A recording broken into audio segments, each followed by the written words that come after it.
Yeah, you guys know how there's a lot of nuisance streamers in Japan? Yeah, like they've just been going to Japan. There's been a lot of people going to Japan and just being like complete assholes, kind of like the Johnny Somali thing, but there's been a lot of copycats.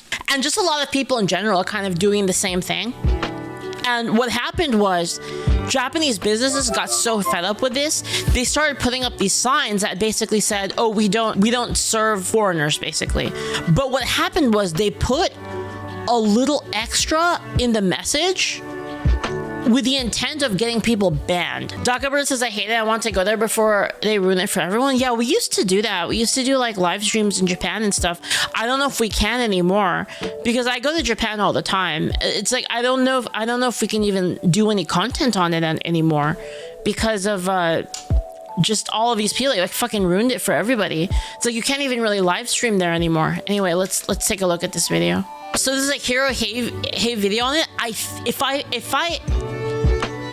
If it is what I think it is, we'll find out here, but...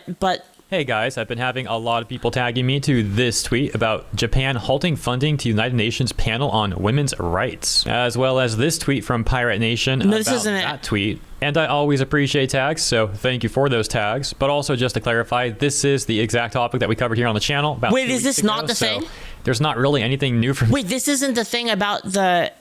This isn't the thing about the signs? Need to talk about regarding this stuff. There is, however, an update on Japan talking about tourism and immigration. Oh, okay. Which we'll get to after this quick clarification. But anyways, about the UN stuff, for anyone who may not have seen my prior videos on this topic, I'll give a really quick TLDR. And this goes back a number of months as well, regarding our coverage about how the UN was upset that Japan was not adopting DEI policies, essentially. And more recently, this whole like halting of funding thing is related to how this UN committee was upset at Japan. The UN is so fucking annoying.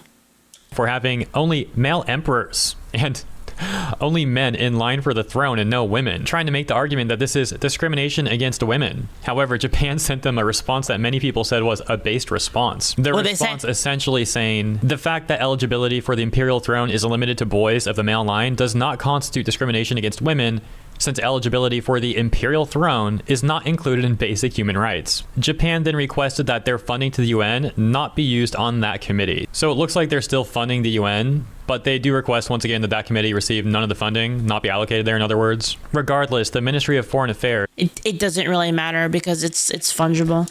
...did go on to claim that while Japan does contribute 20 to 30 million yen annually to the Office of the United Nations High Commissioner for Human Rights, that the particular committee/commission that they requested received no funding has not received an allocation of those funds since at least 2005 anyways. But here's the best part. Back on April 27th, Japan had also canceled a scheduled visit that commission had to go to Japan, basically showing that they don't even want them there. And this seems like a pretty understandable move from Japan, as this commission has routinely caused them problems and displayed immense hypocrisy, such as going after Japan for non-issues like this whole throne thing, while simultaneously ignoring the many human rights violations that occur at other UN countries. Now moving on to the new stuff.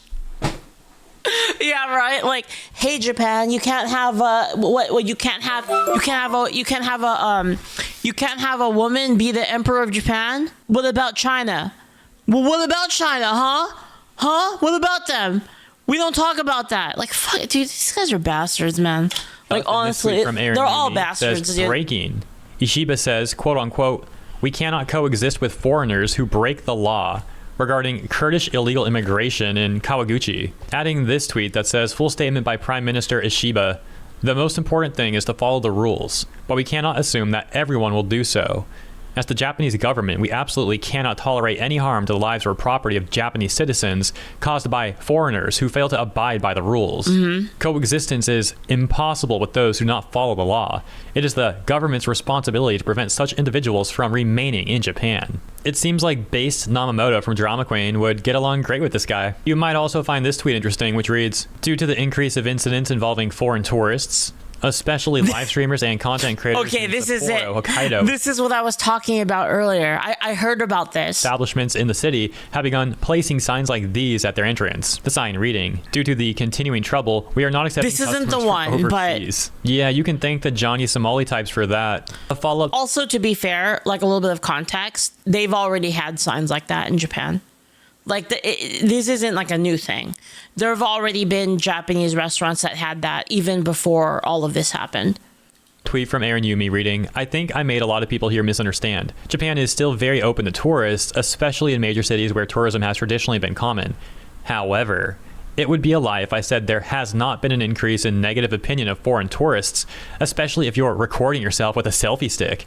You can visit Japan, you won't get kicked out or be refused entry from places as long as you act respectful and have common sense. Things that the Johnny Somali types, of course, greatly lack. Anyways, it's always fun talking about this stuff. Wait, it's not in here. Compiling all of this information. Let me know what you guys think in the comments. Appreciate ya. Consider liking and or subscribing if you enjoyed the coverage. Have a great weekend, and I'll see you in the next one. Okay, Hey so guys, so I've been actually, Hei didn't cover it. I'll link you guys the video though, if you guys want to check it out. I will tell you the other thing that they started doing.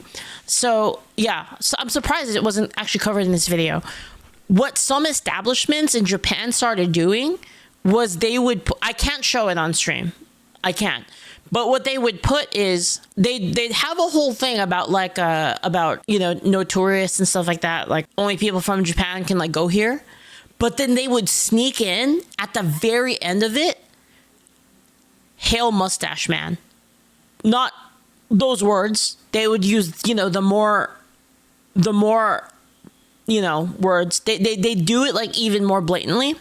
And the reason why is because this would get streamers banned, like IRL streamers banned because of the auto detect. So like on YouTube, if they saw that part, it would automatically demonetize and put the stream down.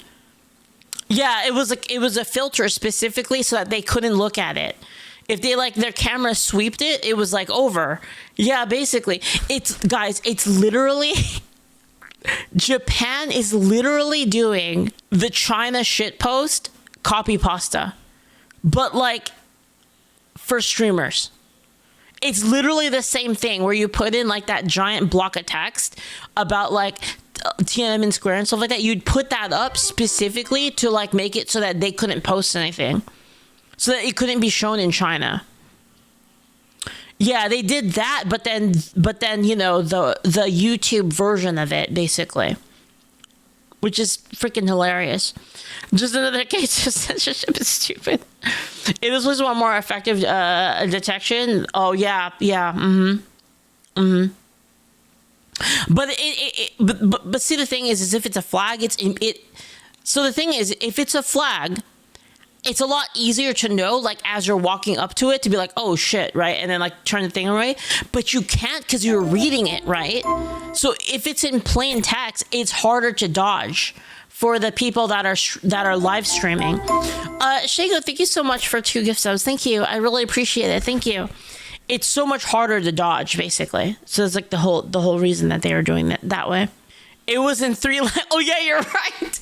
You're right, Julia. It was in like multiple languages too. Yeah, intentionally. It was intentionally to mess with streamers, which, you know, if you have a lot of people nuisance streaming like that, like it is a kind of a funny way to get back at them.